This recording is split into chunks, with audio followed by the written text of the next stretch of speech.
Okay guys, moving on to chapter 14. This will also be a relatively short lecture, and as I've mentioned already in my emails and as I announced in class, you don't have to read chapter 14 for purposes of our exams. You can get whatever you need to know from this lecture, and I won't ask you any questions on the exams unless I've covered them in this lecture. And again, just to remind you, I think it would be a good idea for you to print the lecture off as you're watching, so that as you're watching the video, you can kind of make notes or whatever. And the PowerPoint is posted to our Canvas site.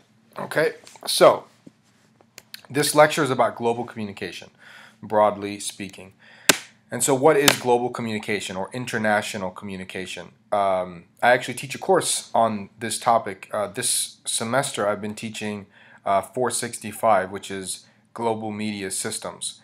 And some of you attended the presentations delivered by my students the other day. But global communication, international communication, is concerned with kind of communication across borders, how communication in one place is received by communication someplace else, right? So you have to understand that there's been an explosion in global communication. It used to be very difficult for governments, for instance, nations, to communicate with one another, but because of the rise of technology, it's become much easier to communicate across great distances. So international communication, global communication, it's really one of the fastest rising areas of study in our field. When people communicate across distance and time, it affects ideas, beliefs, economic and political systems. This is one of kind of the important themes in the global communication literature. How are people in Europe, for instance, affected by ideas that are communicated by Americans and through American media? Just to give you one example, right? And we'll talk a little bit more about this, or I'll talk a little bit more about this in this lesson. But that's kind of one of the important themes. How are people in other societies affected by what's communicated by us in our society, right? And vice versa. How are we affected by what they communicate? It's interesting to note and important, most often communication is not used for sharing ideas, but it's used for promoting the economic and political interests of powerful nations. This is something that has been argued repeatedly in the literature. So you have dominant players in the global scene using their media apparatuses to influence other nations economically and politically. Okay, and I'll try to make this a little bit more clear. Specifically, one of the really important ideas that has emerged out of this area of literature, and I'll try to take a minute here to explain it, is this idea of cultural imperialism. So what happens in the 20th century, obviously, if you go back throughout history and you look at different nations or empires, I mean, for as long as history has been recorded in the modern context, nations, empires, civilizations have battled with one another for positioning, and in some cases dominance, right? They've vied for position with one another. And in the 20th century, kind of a new era was ushered in. You remember, in the 20th century, that's when a lot of these, it's when a lot of these colonization escapades, if you will, ended. So you had, the British Empire and the French Empire sort of occupying, vast quantities of land. And what happens in the 20th century, without going into a ton of history, but basically movements were established in these countries that were being occupied in Africa and Asia and the Middle East and in Central and South America.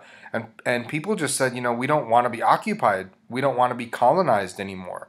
And it became kind of taboo or sort of politically incorrect in a way. And a lot of these nations, a lot of movements within these nations successfully overthrew their colonizers, at least at one level or another. And we also had in the 20th century the rise of the global the global political umbrella groups, like in international relations. Like you have the United Nations established in the 20th century, in the middle of the 20th century, for instance, right? But what's also happening at this time is that some dominant players, like the United States, according to many scholars, were looking for other ways to maintain global dominance, global hegemony. You can't just go out and occupy people militarily, right? Set up your military and just occupy people. I mean, you can, it still happens, but it's not as common as it was. What happens now, according to people like Herbert Schiller, who's was a famous sociologist who died recently, an American sociologist, he says that America, around the middle of the 20th century, started to export its culture to other societies, and that this gave the U.S. a type of soft power, not hard power, not military power. That's one thing, but that's different. But soft power is arguably more important because it's very insidious and because its effects can be very far-reaching, according to scholars who work in this area. So Schiller presented this idea called cultural imperialism. So you know what imperialism, right? To dominate another country or another group or another society, to dominate them, usually militarily. Well, cultural imperialism is kind of sort of opposite of that in some ways. It's dominating another society or culture or nation, but doing it through culture.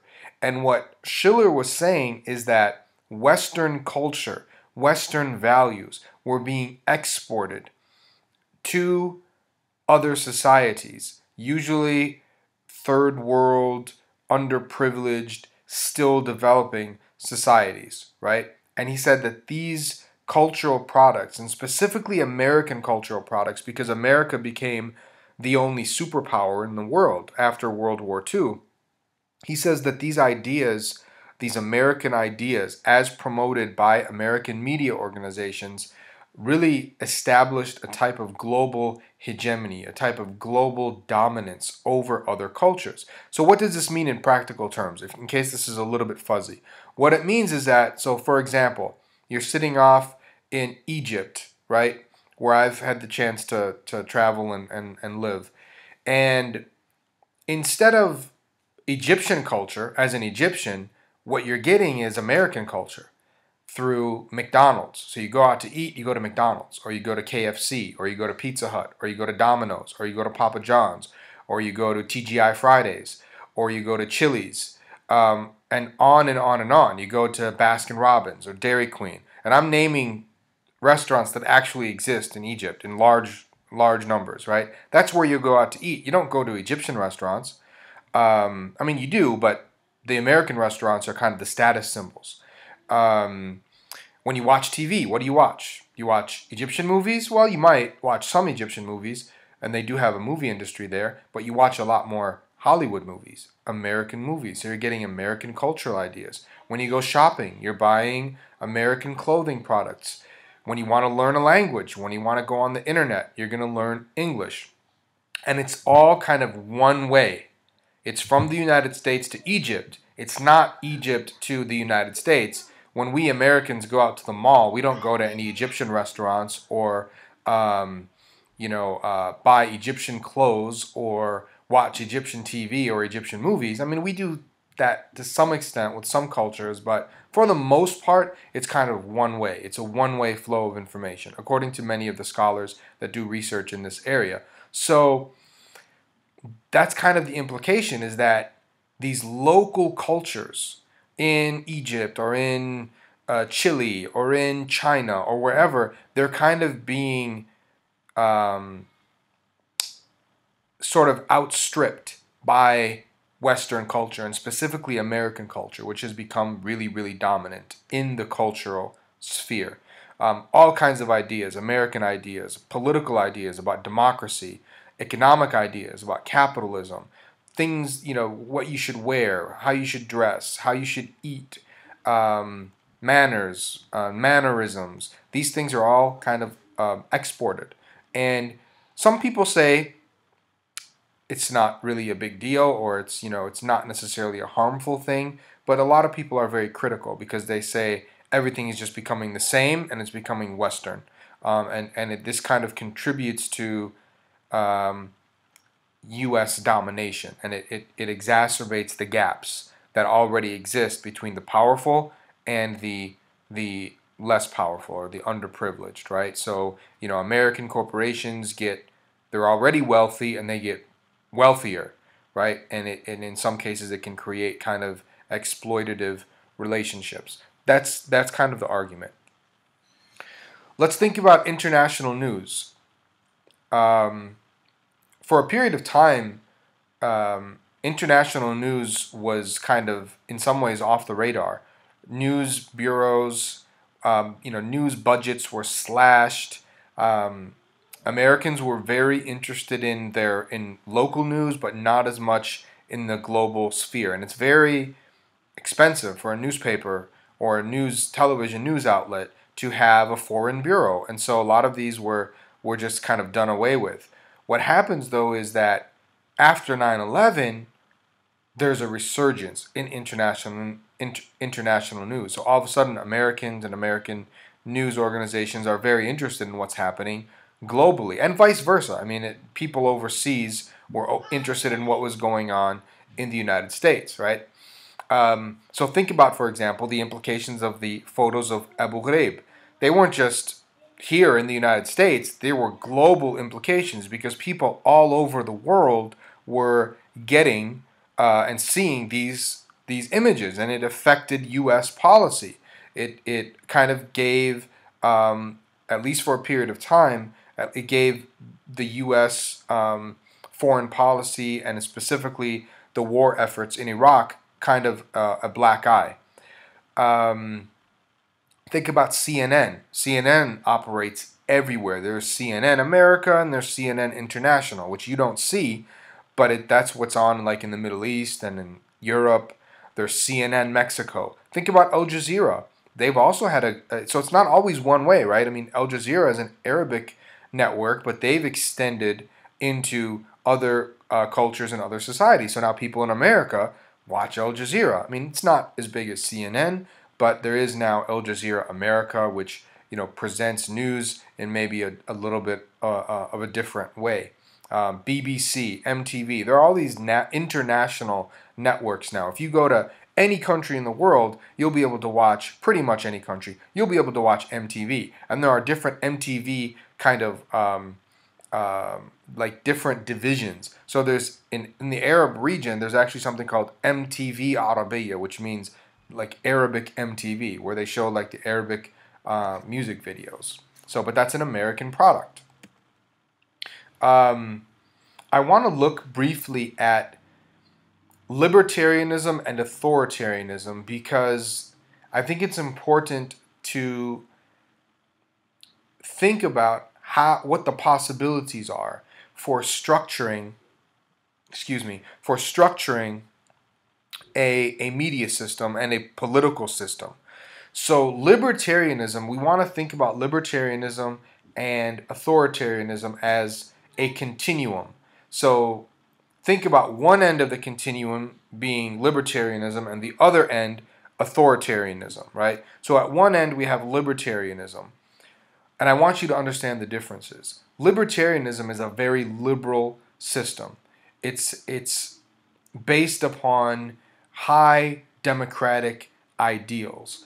The basic position of libertarians is that human beings are smart, they're rational, they're able to discern truth from falsehood. And so therefore, what we just need to do is give people information, allow them to discern truth from falsehood, and then we can kind of put things in their hands. They should be able to rule themselves, essentially, right? Because they're smart enough to know who to elect in a democratic system. And so obviously you could probably guess that libertarians are very big on free speech. People should be able to say what they want to say, no matter what it is. Even if it is, even if people wanted to say, things that are arguably bad, like they wanted to say lies. That should be allowed because people will always be able to discern truth from falsehood because they're wise, they're rational, they're logical, right?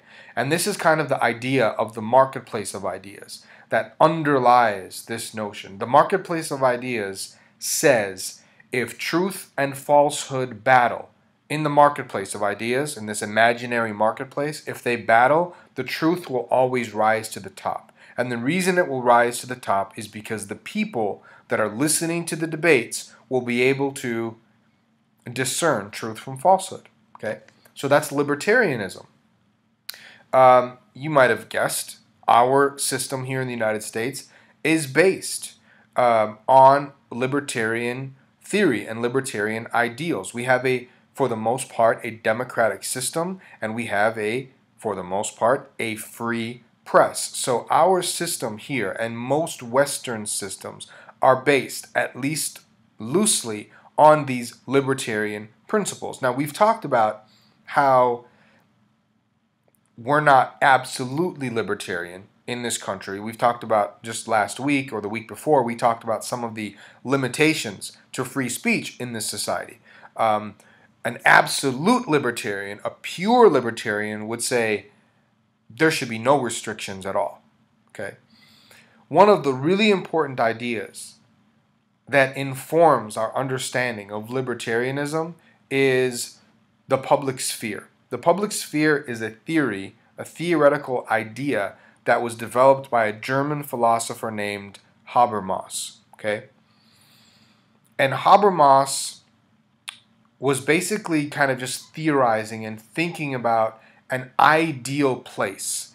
And he called this ideal place the public sphere. What is the public sphere? The public sphere is a social domain where private citizens can come together and discuss things and debate things of a political and social nature.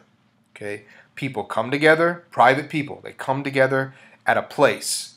It could be a coffee shop, and they engage in debate about political and social issues. That's a public sphere. And that is kind of the pinnacle for Habermas. He wants to create that domain in our modern societies. He wants to create that public space where we can just come together and debate, because he believes that if we do that, he's a libertarian. He believes that if that happens, again, truth will rise to the top.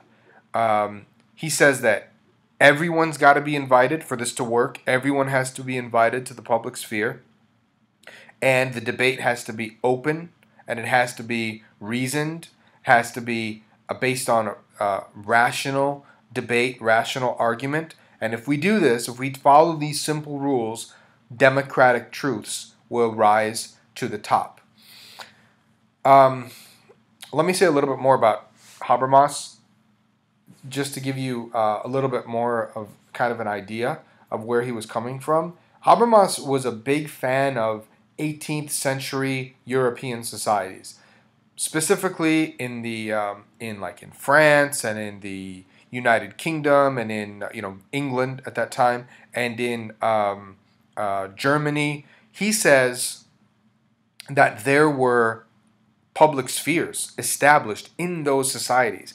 And he cites some examples of public spheres. He actually mentions coffee shops. He says that these European individuals would go to these coffee shops, and it was a huge deal, these coffee shops in 18th century Europe, during the Enlightenment. And he says they would go to these coffee shops and they would just debate social and political issues. And he says that is the public sphere. And he also said another manifestation of the public sphere in these societies was the newspaper. Newspapers and newsletters at this time were really robust. They were really powerful. People were mentioning and talking and discussing and debating all kinds of ideas. And he says that was another manifestation of the public sphere. So these are really ideal places for Habermas. Some people have criticized Habermas because they said, wait a minute, 18th century Europe was not exactly the most welcoming place for everybody. They weren't debating everything. There were certainly no women in the public sphere.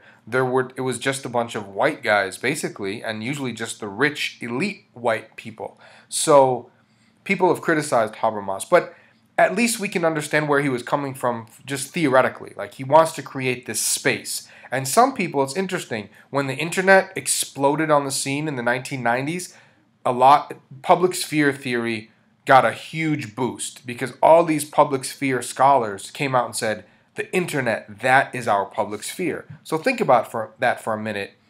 You know, if we were in class, we would discuss this, but do you think the internet is a public sphere? Is it this equal space where people discuss and decide and they debate? Before you say yes, it is, think about the fact that everything's in English, or not everything, but a lot of things on the internet are in English, so that's just one language. Think about how that affects things. Think about how not everyone has access to the internet, and certainly not everyone has equal access. You and I have access, and we could have our own personal web pages, but we're not going to be as powerful as a corporation if they establish a website, right? So just think about some of those issues, and then think for yourself whether or not you think the internet represents a type of the public sphere. But the public sphere it kind of informs our understanding of libertarianism, which we just talked about, right? It's kind of a theory within the theory, if you want to think about it like that. So libertarianism and the public sphere, like I say here in this slide, the public sphere comes out of a libertarian ideal. Okay.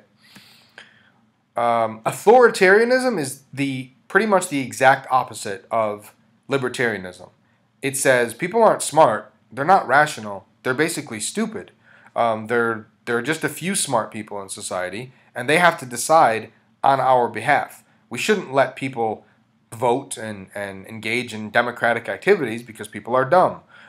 We should ask the wise people to make decisions on everyone's behalf. And that's why people call authoritarianism the theory of a few wise men, or the political system of a few wise men, because we just want a few wise men to make decisions on our behalf. That's what authoritarians would argue.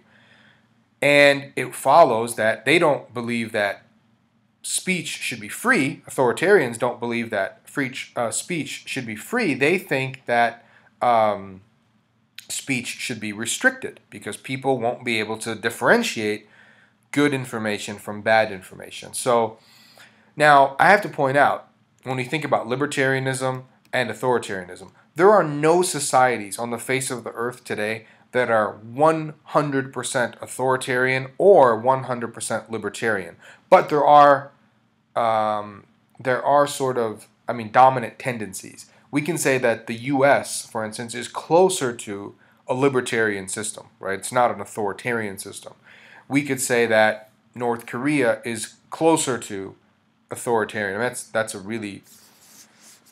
probably the best example of something that's really pretty close to an authoritarian system. And somebody might argue that it's really close to absolute authoritarianism. Although I would argue that there's at least a little bit of room to maneuver in North Korea, like with internet and stuff like that, where you can bypass certain government restrictions and do some things. So it's probably not absolutely authoritarian, but it's significantly authoritarian. Let's just say that. Now, there was a book written in the 1950s by Siebert Peterson and Schramm called 4 Theories of the Press. And in this book, they presented 4 models of international communication. Libertarian, which we already talked about. They say the libertarian press, in a libertarian society, the press should be totally free. It's a marketplace of ideas. The truth will rise to the top. People are smart. They're rational. They're logical. So the press should be totally free. In an authoritarian system, it's exactly the opposite, as I just talked about. The press should be totally restricted by the few people that run the society, right? And then there are some things that are kind of in the middle. The Soviet theory is no longer relevant, really. This was not a perfect book. It was too limiting in a lot of ways. But The Soviet theory is closer to authoritarianism. And then there's something called social responsibility, which we've talked about. Remember when we talked about the Hutchins Commission? Social responsibility says that the press should be mostly free. So it's closer to what? Libertarianism. But social responsibility says there should be some restrictions on journalists, and that journalists and other members of the media should be responsible in their presentations of information. So they have to be accurate, they have to provide context, they have to provide depth and balance, educational value, they have to avoid sensationalism. That's what the Hutchins Commission argued for. Now, from one perspective, somebody might argue this is really good. This is just a little bit of a different take on libertarianism, but you're just saying the press need to be responsible. Somebody else might argue, though, and some have, that social responsibility is just a step toward authoritarianism. So some media scholars, like John Merrill, for example, a famous media scholar who just passed away a few years ago, he didn't like the social responsibility model because he said, when you start to play with these little restrictions and say, well, they have to provide context and they have to avoid sensationalism and so on and so forth, he's saying that that's just a move toward authoritarianism. So he thought he was just pretty much a pure libertarian. Okay, John Merrill was. I respectfully disagree. I happen to be closer to social responsibility. I happen to think the social responsibility model is the ideal model for a modern system, for a modern press system. You don't have to agree with me or him. You might have a different perspective, but I just wanted you to kind of understand kind of some of the differences between these different ideas, right? So let me just review, because there's a lot here. I know you could just rewind this, but so far we're talking about global communication, right? We talked a little bit about what that is, some of the implications of global communication, right? How ideas in one part of the world might affect societies on the other side of the world. And we talked a little bit about how this intersection between politics, economy, culture, media, there's kind of there are some interesting implications. And most notably here, I talked about cultural imperialism, which is, I do want you to, for the purposes of the exam, I think you should understand what cultural imperialism is, what it means. That's, again, when one culture kind of dominates another culture, usually through media, right? We talked a little bit about international news and kind of the resurgence after 9/11 with that. And then we looked at some of these different models for international communication. And really, these are kind of political models. They're not just models of international communication or media, but they're models for political systems. And the point, guys, is that you've probably noticed this, but the political system and the media system are like tied at the hip. In other words, if you have a democratic political system, you will have a free press automatically. And if you have an authoritarian political system, you will have a restricted press system, an authoritarian press system. You can't have an authoritarian system with a free press. It just doesn't make sense. The press always reflects the larger political system.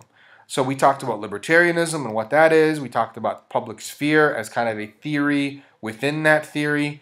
And then we talked about authoritarianism, which is the opposite, right? And we looked a little bit at social responsibility again. We kind of reviewed that idea. Now, having said all of that, I want to talk about the digital divide. And this is a really important idea. I mentioned a moment ago, I talked about the internet, and when I was asking you to think about the public sphere, do you think the public sphere is a democratizing force? I should say, do you think the internet is a democratizing force? Do you think it represents that ideal space, that social domain that Habermas was talking about in his public sphere theory?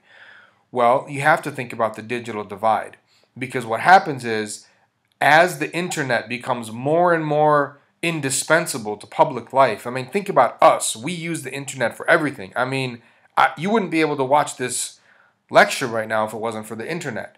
So as the internet becomes more and more indispensable and invaluable, those who lack access to the internet become further disadvantaged. And next week, they'll be even more disadvantaged, and next year they'll be even more disadvantaged. So the divide continuously grows. You understand? So there's this divide between people who have the internet and people who don't have the internet, and the divide continuously grows, right? So the formal definition of the digital divide, and this would be a good thing to know for your exam. It just makes a good test question. The digital divide is the gap that exists between individuals advantaged by the internet and those individuals relatively disadvantaged by their lack of internet access. Okay, and one of the things that gets exacerbated by the digital divide is what scholars call the knowledge gap, which is the gap in knowledge that exists and which is ever widened by new technologies. Whenever a new technology is diffused, whether telephone, radio, television, the internet, whatever, some people get the new technology and some people don't. The people that get it ultimately have more access to information than the people that don't get it, right?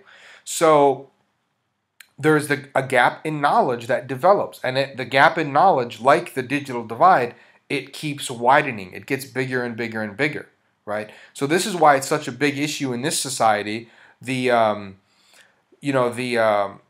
situation with schools in the inner city, if they don't have access to the internet, or if the internet access is weak, if it's slow or whatever, then those kids are actually disadvantaged as compared to kids in suburban schools or whatever, right? So a knowledge gap is present, and it grows through the diffusion of technology. Again, we're talking about the technology haves and the technology have-nots, okay?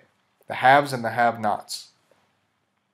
What feeds the digital divide and what feeds the knowledge gap? Well, the growth of the internet, driven by commercial forces. More and more people in certain societies get the internet, and other societies are continuously left in the dust. I mean, a majority of people in Egypt, for instance, where I was for 2.5 years, do not have regular access to the internet. And many of the people that do have regular access have really, really slow internet connections, right? So they're kind of being left behind. I mean, think about how many years have already elapsed, right? I mean, we've had internet here. I mean, I've had internet since the mid-90s.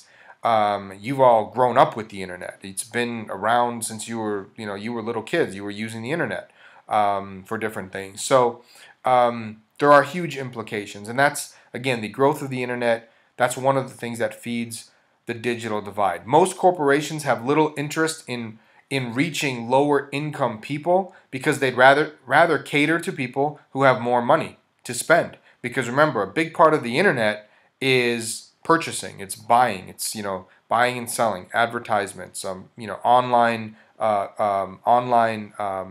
sales. That's a big part of internet growth now. So let me look at,